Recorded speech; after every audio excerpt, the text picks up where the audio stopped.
Good morning po mga katropa, kumusta po kayo? Guys, share ko lang po.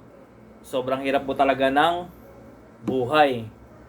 Kakapasok lamang po ng 2024, napakaray na pong dumadaing kasi iba nangungutang na nga po kaagad eh. Iba, pambayad sa tuition, pang bili ng kung ano-ano, gamit sa bahay. Tapos, tumas din po yung mga kuryente, yung mga bilihin, yung gasolina guys. Napakaray po nating suliranin. Pero guys, bibigyan po kayo ng isang tip.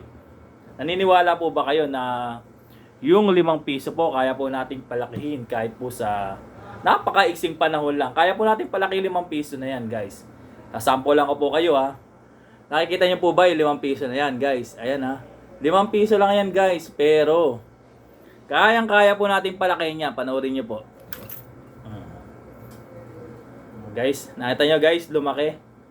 Literal na lumaki, 5 piso guys. Kita niyo. Halos kasi laki na po siya ng Styro Cup. So yun guys, share ko lang. Maraming salamat po.